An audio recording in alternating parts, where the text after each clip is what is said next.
Hi, everybody. Thank you so much for coming. If you're watching this on video, thank you so much for watching this. Really appreciate it. Really appreciate the NDC organizers for having me.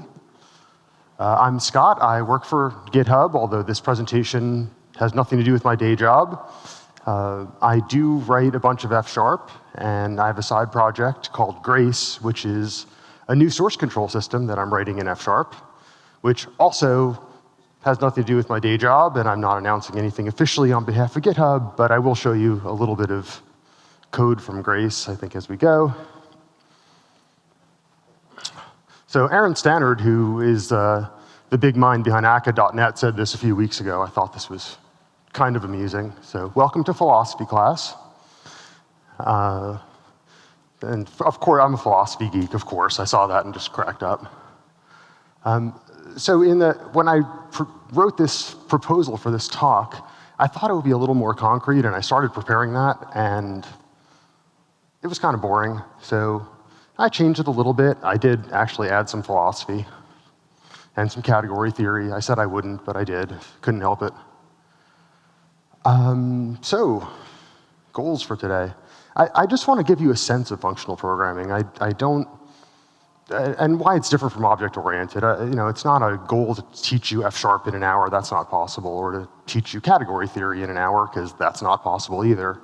But I do want to show you some of the things in F# that are, I think, really cool and that make my code safer and more elegant, and show you how you can use some of those things in C# starting today. Like, I hope you can take some of these things away and apply them to your code base starting right now.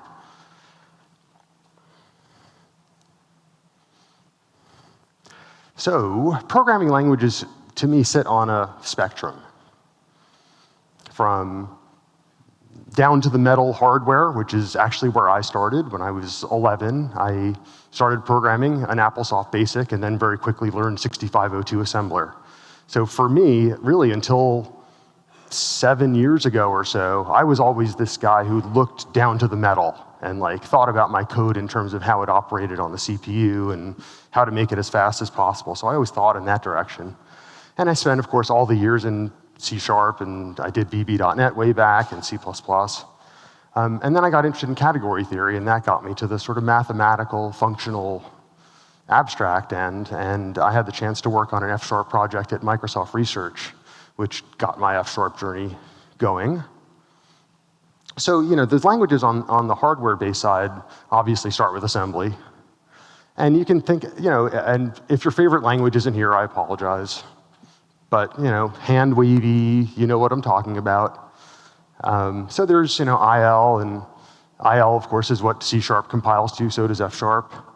And byte-code from Java. And you can sort of, depending on where you are on the spectrum, you get more or less control of the hardware. And then, of course, on this side, you have all the mathematical stuff. You have, of course, F#. Again, if you disagree with where some of these are on the spectrum, hand wavy. But, all the functional languages get further away from the hardware and more onto the mathematical end, where, in some sense, you're writing proofs. I mean, really, category theory is about exploring the shapes of functions to just explore mathematical truths. So you can translate languages in either direction. Either way, we're telling computers to do stuff. And when we go from, on this chart, from right to left, we call that compiling, or transpiling, if you don't get all the way to assembly. I mean, the terms are vague, but F# actually has lots of transpiler projects. There's Fable, which transpiles F# to JavaScript. There's also Fable Rust to Rust, and there's Fable Python to Python. And of course, TypeScript is a famous transpiler.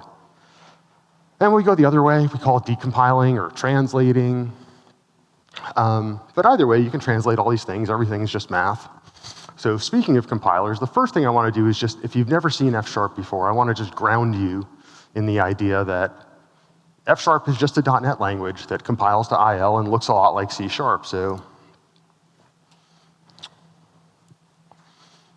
So here is your friend and mine, SharpLab. I hope. I do have a network connection. Here we go.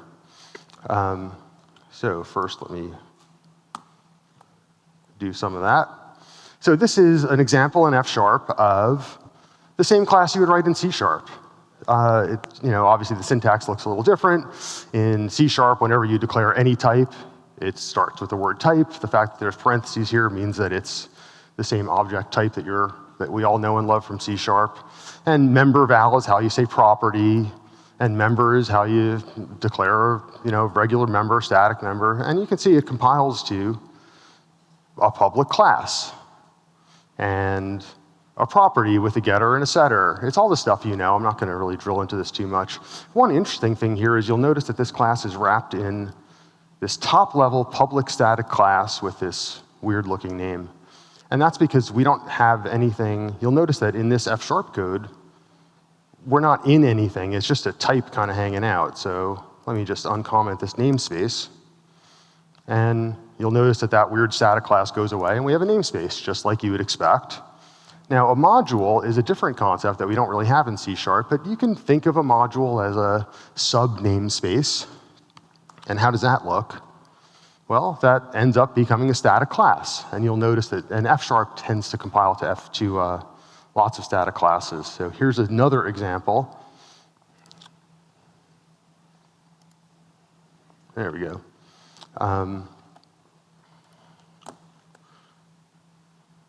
And always want to make sure I've got the right thing. So here's just some plain F# code that's not a C# class. And so what do we have here? We have a namespace and a module, and then we just have some let statements. And when I first saw this in F#, my reaction was, what are they attached to? Like, they're just sort of floating out in space. It felt weird to me. And it wasn't until I looked at what they actually compiled to that it made sense to me. And you'll notice that we still have that same namespace and static class, but now we just have statics. We have a static property which is just a getter.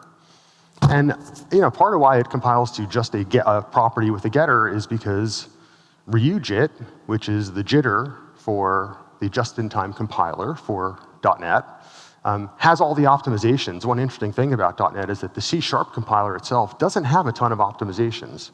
The F# compiler has more, but a lot of the optimization in .NET is based on the JIT compiler.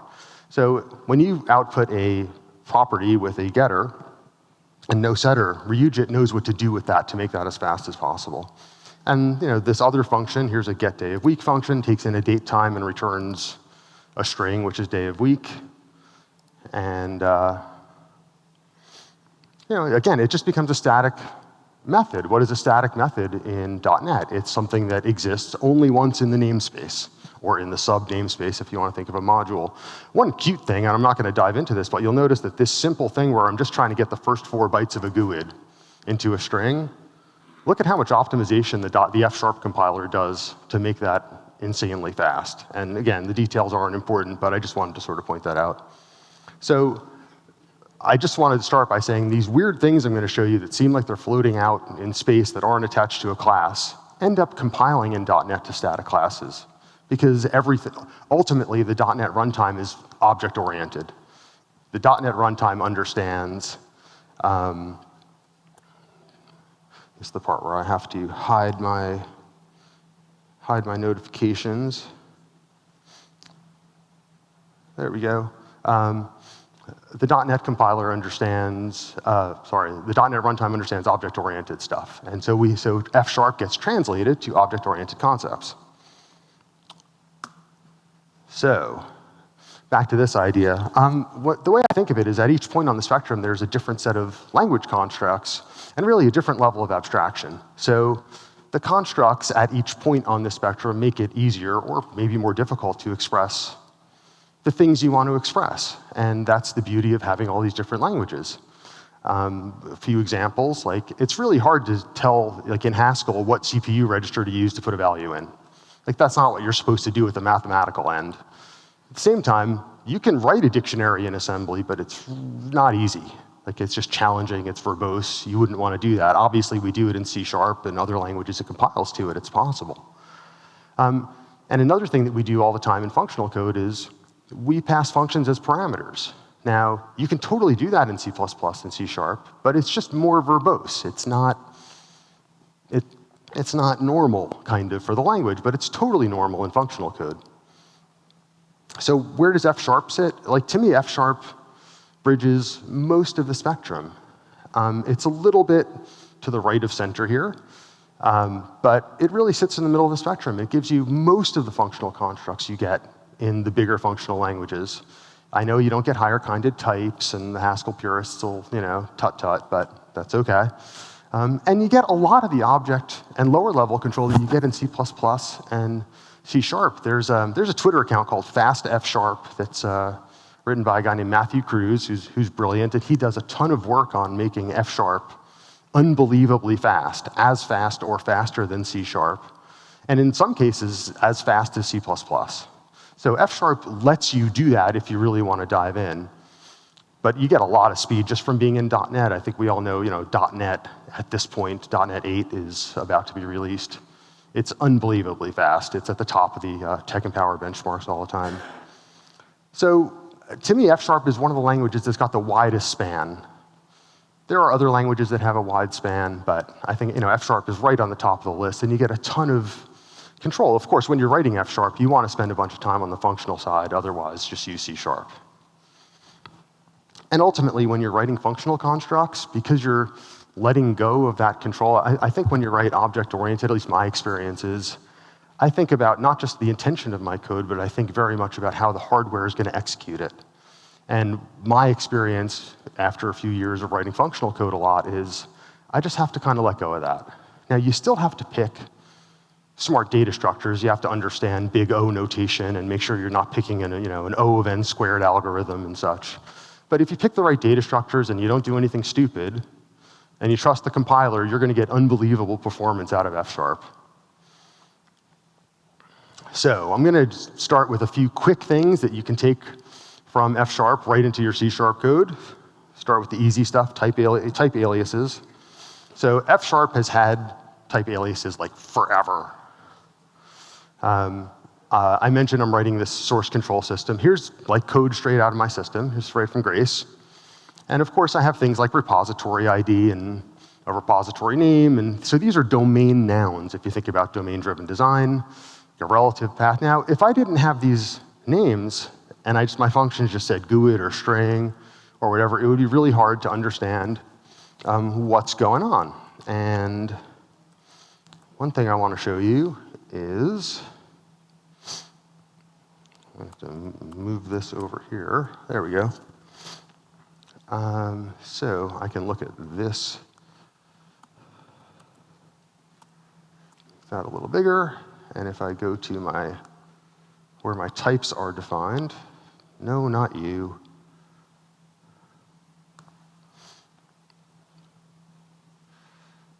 I'm looking at a secondary monitor. It's a little awkward.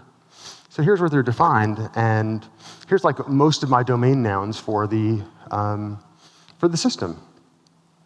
And here's those ones I was talking about. Now, one really beautiful thing about using type aliases is, like, let's say we're talking about relative paths. So a relative path is my concept for saying you have a file in your repo. I mean, think about Git. And what's the relative path from the root where you would have your .git directory? In my case, it's a .grace directory. Well, one of the really nice things I can do with this, because I've used a type alias, is I can say, find all references. And I can actually see, do I have my zoom it on? I do not. Let me run zoom it. Gotta have zoom it for your presentations, of course. So here I can actually find all the places that I use relative path. If I didn't have a type alias and it was just string, this is a search I could not do. And I can't tell you how convenient this is, just when day-to-day coding. So that's a beautiful thing in F#. And obviously, C# has this now. It's kind of for the last couple of releases added this feature. C# 12, which is about to be released, really filled out this feature very well, using instead of type. But I just want to say, use them. That's my takeaway from this slide. Please use them. Start today. They're so convenient, they're so handy. It's gonna feel a little awkward if you haven't ever done it before, but as soon as you start writing your domain nouns like this, you're gonna like not remember what it was like before. Next quick thing I want to talk about is LINQ.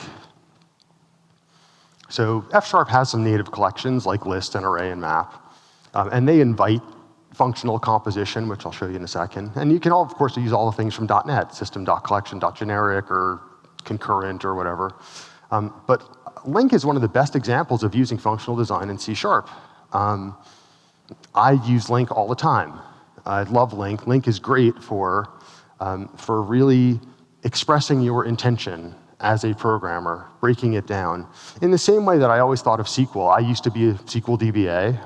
I actually enjoy SQL. I'm one of those crazy people. And it turns out that writing SQL statements, you really do express your intention very clearly. SQL turns out to be, SQL queries anyway, are a pure functional language, which kind of blew my mind when I realized it. I was writing functional code for 20 plus years and I had no idea. I also just want to say, LINQ is not slow. LINQ is not slow. And I will fight anyone who says otherwise. I won't, but you know. And like I know there's the well actually, you know, I watched this video from Nick Japsis and you know, he ran a micro benchmark with benchmark.net and it allocated 32 bytes and I don't care. You know, if your system is doing less than 1,000 transactions per second, it's fine. Like my phone can do 1,000 transactions per second, so can yours, right? But like LINQ is so worth it to help you express your intention. And here's like a quick example.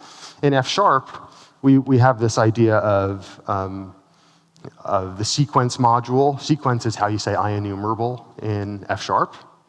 And so you'll see like very clearly, what am I saying in this code? Well, I have some list of addresses, and I'm going to find the ones where the country is Portugal, and I'm going to just get the city field from the address, and I'm going to get the distinct list of cities and sort them alphabetically. And in the same way in LINQ, same thing. It's very clear what you're trying to do, and like I feel like any other way of doing this is just less clear. It's more prone to bugs. It's harder to comprehend when you walk up to it. But doing it this one step at a time is very functional. It's that idea of I'm just transforming the data. I'm transforming the shape of the data one step at a time till I get my result. Anyway, like use LINQ, really do. And it drives me nuts when I just see people, we refuse to use LINQ. We have a rule against LINQ. Why? You know, it's really fast. Static functions, another thing that's great about F#. Now, I showed you the compilation of F# into static classes with static methods. If in C# you can do the same thing. So usually in object-oriented code in C#, you know, all the years I did C#, you think of behavior as methods that hang off the class, and they manipulate state inside of the class, inside of the class instance. So, you know, here's like, you know, I have my type.doSomething and I pass in some parameters and it changes some internal state. But in functional code, as you saw, the functions are separated from the data. You don't like hang a function usually off of a type unless you're doing specifically objects. So they frequently just take in the type that they're working with and change something and then return the type. So here's an example of a function that takes in an order and changes the delivery date. So it takes in the order and a new delivery date, and it returns a new instance of the order with that data changed. So there's an order coming in and an order going out. And when you do that, you have a really nice way to compose functionality. And that's really the key, and I'll talk about this quite a bit later, but the idea is to think about the shapes of your functions, inputs and outputs, and compose them. One great example of this, by the way, is in ASP.NET Core, which most of us, I assume, have seen. But here's an example of exactly this in action in, I'm going to show you the F# version of startup. This is web startup, but it's the same thing as you'd see in C#. So here's the configure method in the startup class, which we've all seen. And here's app. What is app? App is an I application builder. And what do all these things do? They add, obviously they're adding functionality, they're building the application up in startup, but every single one of these methods takes in an iApplication builder and returns an iApplication builder. And so you get to compose, I mean, like, on the one hand, you could go like, well, what's the big deal? I just don't have to type app dot in the front of every line. And sure, that's true, but it feels very different. I mean, ultimately, like, it's not just about the syntax, it's kind of about how you feel writing it and how you're expressing yourself. One interesting, just to contrast this, I use Dapper, D-A-P-R, the D-A-P-R Dapper for Grace, and I use the actor pattern. And so here's where I am actually registering all the different types of actors I have in my system. And in this case, the register actor method doesn't return this actors object. So I have to keep saying actors dot, actors dot, actors dot. Does it work? Sure. Is it confusing? No, I get it. It's not. But it's not quite as elegant. And elegance matters. So, just two different ways of doing the same thing, but that idea of taking in the type and returning the type is really fundamental in functional code. So, inputs and outputs. I think about inputs and outputs in terms of functions having conversations. So if we're doing composition based on the shapes of our functions, then having functions with meaningful output types does matter. And the output types drive the composition that's possible. So I'm going to run through some examples, and these are going to be off of the list type, and of course these are going to be LINQ examples, but you'll kind of see what I mean. So if you look at LINQ dot select, if you look at IEnumerable dot select, what's the type of it? Well, you take in a list, and you give it a function that converts the type that's coming into some other type, which is actually what the select statement in SQL does. The select statement in SQL says, I'm going to take in all the columns of the table and only pick these. So I'm converting from a type that looks like all the columns to a type that doesn't.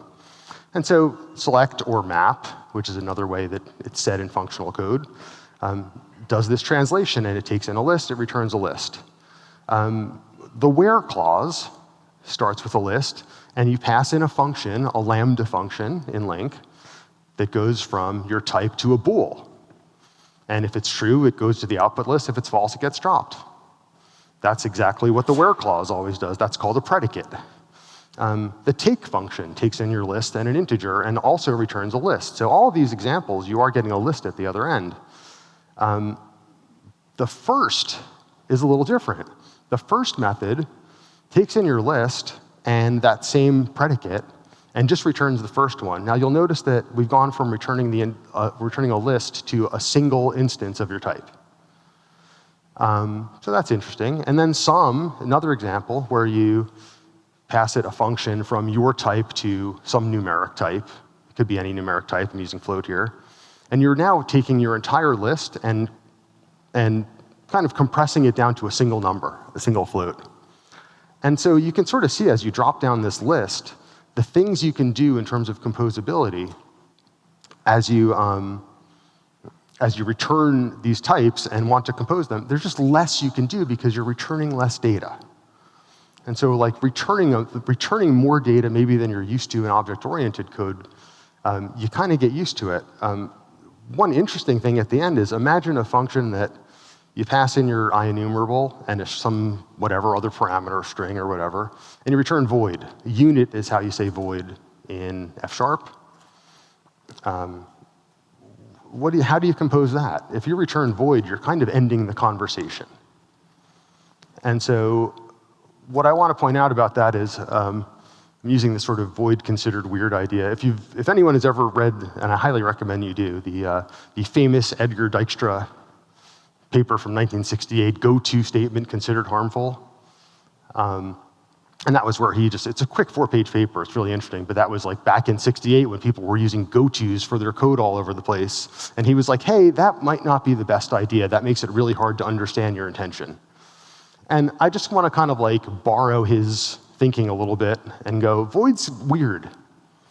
It ends the conversation. In functional programming, it's not wrong, it's totally valid, but it just feels weird. It's behavior that doesn't have any communication. It's a black box. And it masks whatever happened. So as I've written more F#, I've realized that a significant amount of the time that I wrote a function in C# or even in F# that returned void, I was being a little lazy in my thinking. Like I'm masking something. And again, there are totally valid reasons to do it. I'm not trying to be dogmatic about it, but I just noticed that I stopped liking it. I find it's almost a code smell. I try to avoid it. Doesn't mean I don't have functions that return void, especially if you're just writing to the console or whatever, obviously, but anyway. The opposite of that is being generous with your return types. And like I was saying with all those functions where the more data you return, the more you can do with it. And the more ways the callers can continue computation with it. Now, in object-oriented code, at least my experience is that we usually try to return the smallest amount of data from a function. We really reduce it, and we want to it's almost like writing jokes for stand-up comedy. You want to get to the nut of the joke, they say. And that's kind of what you do in object-oriented functions a lot. In functional code, you kind of got to free your mind, man. You return more than just the result data a lot of times if you want to have that composability. Like we just saw with iApplication Builder or iService collection in the configure services method. You keep returning that iApplication Builder. You don't have to, but if you do, you enable a certain kind of composability that makes your intention more clear. And this is one reason that tuple is really important in functional code. You'll see tuple used a lot in a way that you don't use it as much in C# because it enables that composability. And it's totally normal to return input values along with your result type in functional code. It's normal in a way that it's not normal in C#, and that's why when we see it in iApplication Builder, it's seems special. We don't see it in other places, but in functional code you see it a lot. So those are the three quick hits. Now we're gonna do a tiny bit of category theory. We're gonna get more complex as we go. So, concept of total and partial functions. Out of curiosity, when I say total and partial functions, who knows what that is? Awesome. One person for everyone on video. A total function is a function that's defined, that has a defined output value for every input value in the domain. Domain is what we call the input values. The codomain is what we call the output values. I'll show you a little example. But here's one quick example, string.isNull or whitespace. That function, for every string I pass into it, I have a return type. I will get a true or false out of that function. That's a total function. I don't have to think about it. I don't have to worry about it. It works every time. A partial function is a function that may or may not have an output value for a value you pass in. One example is the square root function, which is a function that takes a double and returns a double. But what if you return a negative, what if you pass in a negative number? What do you get out of square root in that case? Unless you're in the complex number domain, you get weirdness. So here's a quick little example of get day of week. Here's a little function, the type of get day of week, takes in a date time and returns Monday to Sunday. Of course, forgive me, I'm American, I'm using English. So every date time I pass into this function will give me a result type in the codomain. It will give me, it will never fail. This function will work every single time, no problem. And obviously this is defined on the date time type anyway.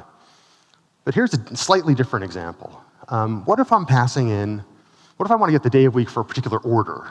So I pass in the GUID, the order ID, and I want to get out that same Monday to Sunday string. So here's the first four work fine, and then something goes wrong on the fifth one. What? I don't know. I get a 404, I get a 500, I get a 429, too many requests, I get a network timeout exception, who knows? I just get some sort of error, something doesn't work. And effectively, what this means, this is now a partial function, and what that means is that this type signature of GUID to string is a lie. That's really what a partial function is. We think it's as simple as a GUID to string, but it's totally not. What this function actually says is, you pass in a GUID, and sometimes you'll get a string back, and sometimes you won't. And so when you're dealing with partial functions, they're annoying. You have to like check your input values and/or check your output values every time you use a partial function. And a lot of the errors that we get in our code are because we don't wrap partial functions in the right checks. They're harder to reason about. Like, how many times do you think I just simply have to call a function, and then what you end up doing is I have to look at how that function is defined, and I have to like read the code and understand what it's doing. And you know, you shouldn't like with is null or white space. I don't ever have to do that. I have never looked at the source code for is null or white space. I just know it works. But a lot of times when I'm, again, you're a developer, you're on a team, there's some function you've never called before. You're like, what does this thing do? And partial functions just invite more bugs. So back to our considered metaphor, exception considered perilous. Like, functions that return exceptions, or that can return exceptions, are partial functions, which means they're annoying. And the solution is to convert your partial functions to total functions. And when you convert to total functions, the caller now has something, like has to deal with it. So the way that we wrap that is with a result type in F#. And this exists in C#. There's a great NuGet package called Fluent Results. It's got like 4.6 million downloads or something. But one way to look at the result type, and the result type is this thing that either returns an OK or an error, or sometimes it's written as a success or failure, or an OK or failure, but it's that idea. A result type is an adapter over a partial function that turns it into a total function. And so this function that we thought was a GUID to string, if we use result type, what it should be is a GUID to a result of OK string or some error type that you define. And by doing that, and what you really want to do is handle your exceptions where they happen. Don't let them propagate up the stack. Minimize the potential problems. Minimize the opportunity that other developers have to forget to wrap your code in checks. If you return a result type, you force them to deal with it. And that's a good thing, because the truth is that's the minimum amount of work you really need to do. And again, like, don't be dogmatic. I'm not trying to be dogmatic at all. Like, I love exceptions. Structured exception handling is awesome. I'm not trying to say like exceptions are evil. Don't ever have them at all. You do have them. We do have them in .NET. They're great, but deal with them quickly. Wrap them in result. Similarly, functions that can return a nullable reference type are partial functions. Now, if you want to be dogmatic about category theory, you can argue that, let's imagine that this function I'm doing some function that returns an order. And you could argue that, well, there's a category that includes null, that includes orders, all orders plus null. You could totally make that argument in category theory. That's not helping us. I want to argue that null is actually not in that category. Like, there's orders, and then there's this other thing called null, because that's where we get into problems, and we want to think of it like that. So in the same way that if you return an exception, you have a partial function, if you return null, you have a partial function. So how do you fix that? Well, yeah, and this is why we wrap them in argument null exception. This is why we check for them, and this is why null reference exception is the #1 bug still in C#. And this is why C# has worked so hard on adding the question mark and the damn it operator, right? The exclamation point. And it's great. I'm really glad that C# has made those moves. But still, if your function could return a null, you have a partial function. So what's the solution? First of all, like, use the C# functions. Like, use question mark, like, use the damn it operator. Interestingly enough, I think right before this talk, if you're watching videos on YouTube, I highly recommend Martin Ballou just did a talk about why the damn it operator is the talk was about properly putting all this null checking in your C# code. And I think in his abstract, he said, like, using the damn it operator isn't as simple as you think. And he's right. First use the C# tools. And if that doesn't get the job done, if you're still in a situation where you might return null, wrap it in an option that can return a sum or a none, or wrap it in a result that's got an OK or an error. Again, force your caller to think it through and deal with it, and not forget to handle an error situation. Not that I've ever done that. Discriminated unions. Who wants discriminated unions? Everybody. If you didn't raise your hand, you're lying.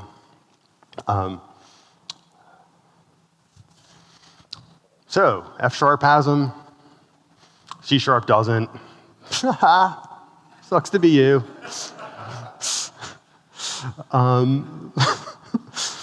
Okay, seriously.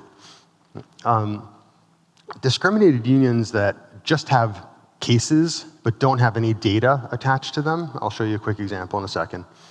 They're just enums. They're the same functionally as enums. So, like, I'm going to wave my hands and go, half the time when you use a discriminated union, you're really just writing an enum. It's the same thing. So like half the time you're not missing discriminated unions at all. You're totally fine in C#.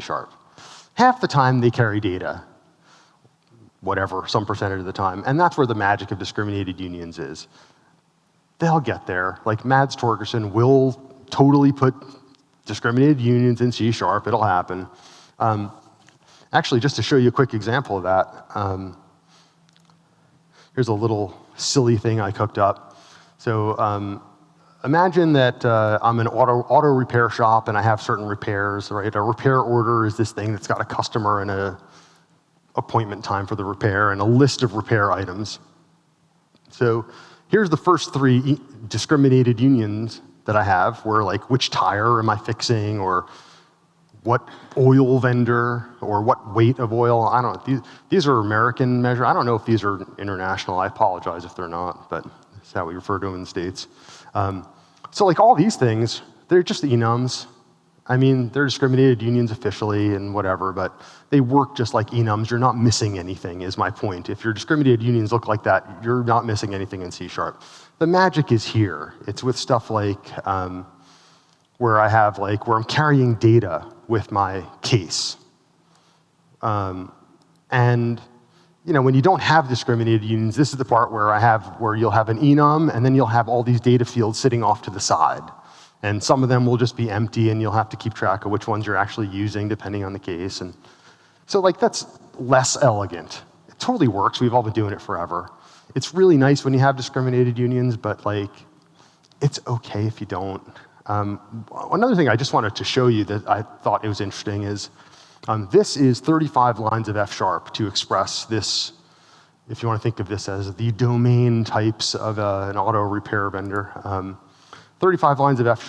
The C# over here, when it compiles to IL and then sharp-lab decompiles it, turned out to be 1,878 lines of C# for these 35 lines of F#. And that's because in order to do discriminated union properly in .NET, we are implementing I equatable of T, we're implementing I structural equatable, we're implementing I comparable of T, I comparable, and I structural comparable.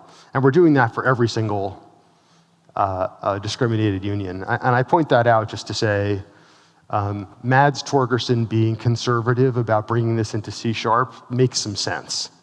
Like it's more going on than it might seem on the surface. And by the way, it's almost 5,000 lines of IL. So I thought that was interesting. The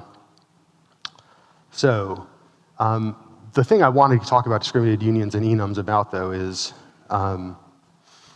this idea of a match expression in F# is how you say switch, right? And so in F#, an incomplete match expression, if I were to match like on 3 of the tires but not the 4th one, I'd get a warning. And the same thing in C#, if you match on some of your enum but not all of it, you get a warning. And what I want to suggest is that's bad. And the only place that I use warnings as errors is this. And if you look at my fsproj files or csproj files, I turn on these settings. So I have warnings as errors for, that's the F# warning and that's the C# warning. Please do this in your projects. It is so worth doing. My code will not compile if I miss something in a match statement. And I'm glad that it doesn't, because I don't want to find out the hard way. So like right now, I know if you don't have discriminated unions yet, you do have this. Please do this. Okay. Now we're going to get to the really fun, complicated stuff. Shapes. As I said, we think about the shapes of our functions in functional code. Functional programming doesn't use inheritance for composition or interface implementations or sequential composition. We think about chaining functions together based on their shapes. So because this is a common concept in F# and other functional languages, like I was saying about that spectrum, that at different points on the spectrum, some concepts are more elegant, easier to express, and some concepts are less elegant. In F#, it's really easy to express the types of functions. So here's an example of a curried function with spaces between the parameters. Like here's a function that takes in an int and a string and returns a bool. And here's a function that takes in a tuple of int and string, which you think of as one type because it's tuple, and returns a bool. Now, just one side comment, whenever you write a function in C# and it's got those parentheses and you have your parameters in there, you're effectively mathematically creating a tuple. Right? If you have a C# function that takes in 2 or 3 or 4 parameters, you're saying, I have a tuple of these parameters. A little mathematical thing. In C#, it's a little less elegant. Now, granted, these are egregious examples. These are, where's my type, sorry, where's my pen? Pen. So this is select many from LINQ. This is aggregate from LINQ. These are particularly hard to read, I grant you. And you notice that they take functions, right? Here's what the func is, right? Func is how you say the shape of a function in C#, and it takes in a certain number of type parameters, and basically the last type parameter is the return type of a func. If you see an action, by the way, an action always returns void. An action is like a func, except it always returns void. My only point about showing this is that it's just less elegant in C# to think about the shapes of your functions. You can totally do it, and LINQ does it, for instance, when you have all those lambdas, but it's just less elegant. So let's run through a few silly examples, simple examples, just think it through a little bit. Here's some simple functions. Function takes in some type, returns a different type, takes in a string, returns an int, whatever, takes in a customer, returns just the zip code. Now, a function that takes in one type and returns the same type, you can think of that as a special case of the function that takes in one type, returns another type. Mathematically, kind of the same thing. Now here's a slightly different example where that function becomes actually a function you pass in to a larger function. So at the bottom, if we look at this function, here's a function that takes in some type t and a function that converts from type t to type u and then returns the u, whatever that is. And an example of this, interestingly enough, is the switch expression. So if we look at the switch expression, and I have to go back to my, hopefully this works. How do I get out of pen mode? That's hilarious. I got into pen mode. How do I get out of it? Do I have to oh, there we go. Live and learn. So here's a quick example of that. Here's an enum, right? First, second, third, no big deal. And here is the switch expression that processes that enum. And you'll notice that it takes in the enum, think of that as your type t, and every single case in this switch expression is a function from your enum to an int. So this is a function from enum to int, a function from enum to int, a function from enum to int.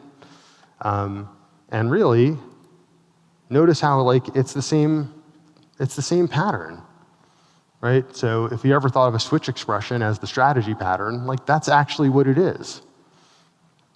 And so we do use it all the time, and I really give credit to the C# team for finding ways to add functional constructs to C#, but make them feel C-sharpy. It's really beautiful. They do great work. It's a great team. Okay, so that's a simple example. This is called the strategy pattern, and you see this in LINQ. You see this in lots of places. I highly recommend you think about this. One example I thought of is like the idea of processing addresses internationally. So I might have a function that takes in an address and takes in a different function to create the correct canonical version of that address, depending on what country it's from. I think one example that might show up in your code, stuff like that. Okay, now we're going to get a little bit more complex. Back to, oh, sorry, I meant to say this. That's what it looks like in C#. Again, can you say it? Sure. Is it elegant? All right, now we're going to have some fun.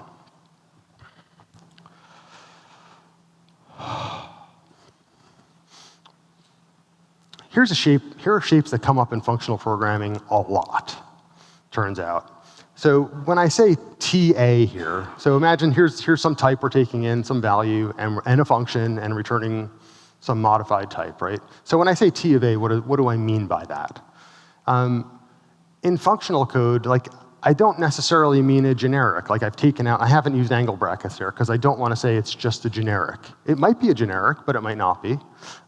Maybe it's a record that this outer type is holding and it's a particular field I'm interested in. But there's a lot of times that I'm writing code that it's held by some outer type, and I don't really want to compute on the outer type. I want to reach into that outer type and compute on the value it's holding, do something to it, and keep the outer type, but output that new value. Like, that happens an awful lot in functional programming, something you run into all the time. And here's two different ways of getting the output of that function wrapped back in that outer type. So in the top one, you'll notice that that this function only converts, back to pen.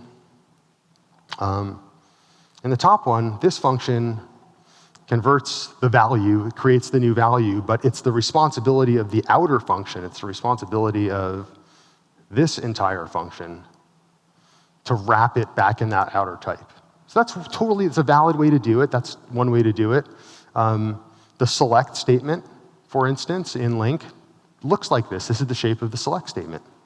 If you want to think of your outer T as an IEnumerable, and that A as whatever the type that's being held, and select, you just sort of pass in that function that goes from the type that's being held to some other form. Well, and then it's that outer select, if you actually look at the source code for LINQ, for links.select, that rewraps it in the outer IEnumerable.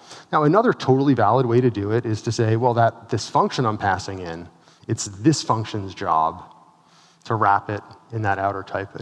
Again, this is totally common. This happens all the time in functional programming. It doesn't happen as much in object-oriented. So like, all the stuff I've talked about so far is stuff you can easily do in C#. Now I'm getting to the part that like F# makes your life really much nicer and easier. So let me show you a quick example. Like, here's just a sample pseudocode thing for defining this outer function, right? So here's an example of defining this whole outer function. And that shape has common names in functional programming. It's called map, it's called bind, I've seen it called apply. But like, the names are kind of common. So what we're saying in this function, however it is like, this function knows what the outer type is. And so when I pseudocode hand wavy go, well, I'm going to like pass in the function that I'm calling, and I'm going to pass in that value. And I've reversed the order because that way you can use the pipeline operator in F#. I'll show you that in a second. But ultimately, this map function just gets the A out of the T, whatever that means. Again, is it a generic? Maybe. Is it just a record type? Maybe. Is it inherited? Is it something inherited from the base class? Maybe. Like, the ultimate thing, what I'm trying to sort of get at here is that this isn't easy to put in an object-oriented straitjacket. Like, it may or may not be one of those forms that we're used to. But either way, we get the A out, and then we take that function and we just pass the value into the function. And then we get out of it the B or the wrapped B in the outer type. So that's cool. Here's an example, for instance, of a function we might pass in, where, like, again, I'm using pseudocode hand wavy. Here's a function where we square that A, and we wrap it in the T, and we pass it back. Here's actually some examples from F# source code. So here is on the result type that we were just talking about, this is the actual source code for this function. In this case, it's called bind instead of map. And you'll notice that it takes in the function, which it's called binder, and it takes in that value, which I called t, and this is called result, because this is the result type. And in this case, because the result type, the shape of the result type, again, this isn't generic, it's not inherited from anything, but the shape of the result type is it has either an OK or an error. Well, if I'm passing in an error, just jet it. Like the value I want to pull out is the thing that's in the OK.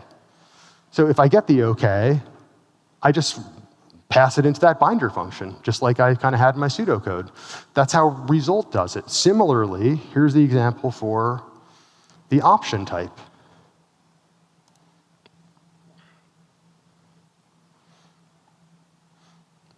Here's bind for the option type. It's the same idea where I have a binder function. I pass in the option. If it's none, I don't have a value, so I just return none. If I have some, then I can apply the function to it. And so like how map or bind or apply is written really depends on the structure of that outer type.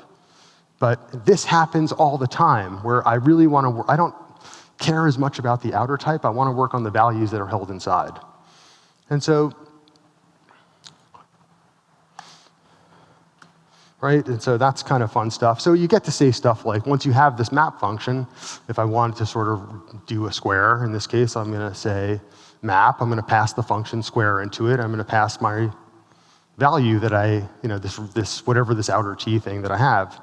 But in F#, this is something you can't do in C#, because we don't have a pipeline operator in C#. So here's a cool thing you can do. You can take the t, put it in front, and pipe it in. And this is how you start to get that composability. And if you think back to that example I had back on the LINQ slide, right? Like over here, that's exactly what I'm doing here. Here's the pipeline operator, where I just sort of keep going down the line. So where was I? Here.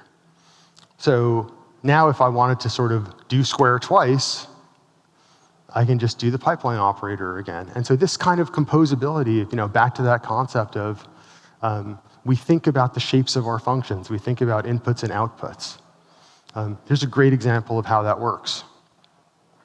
So,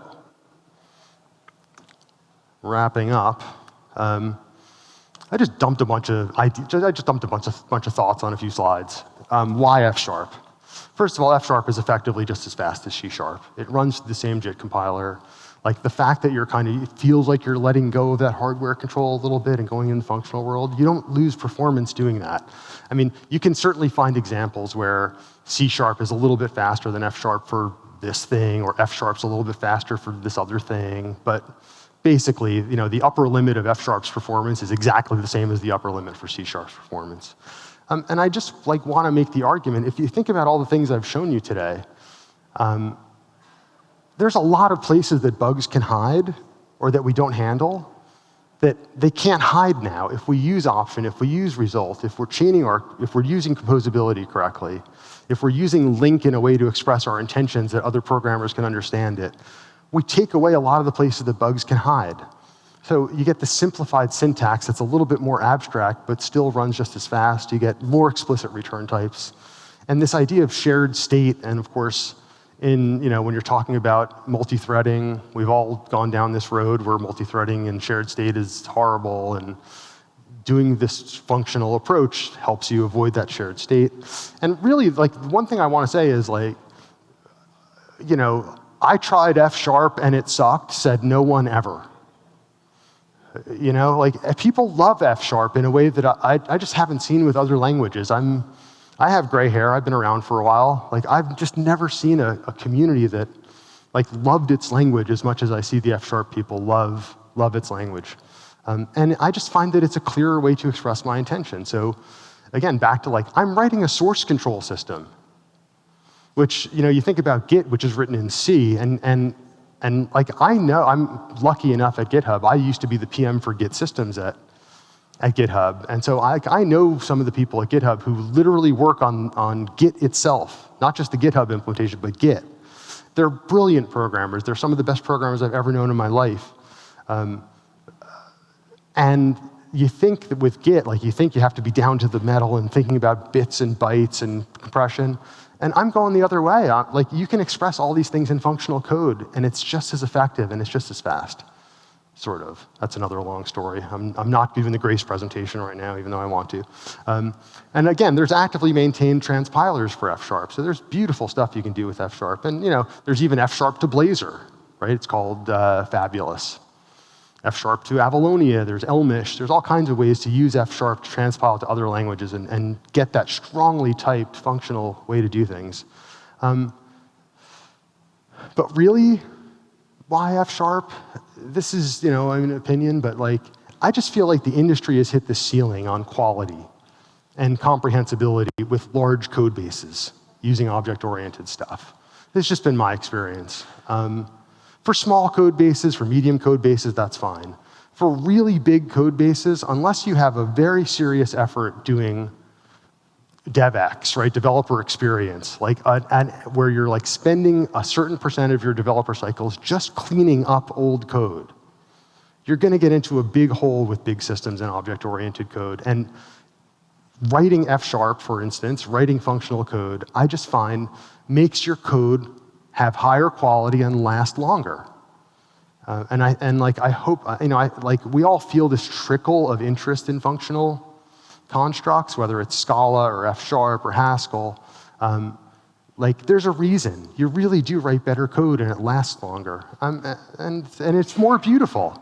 I'm into aesthetics. Part of the title of this talk was, the .NET Runtime and aesthetics. Beautiful things are beautiful. It matters. It feels better every day to look at something beautiful instead of looking at, a bunch of headers in C. So, how to be more awesome, right? I talked about how F# compiles to static classes with static methods. Use that. Use static functions. Don't hang your behavior off your class. Try to take it out of your class. Write a static. It's like you do extension methods in C#, right? A static class with a static method.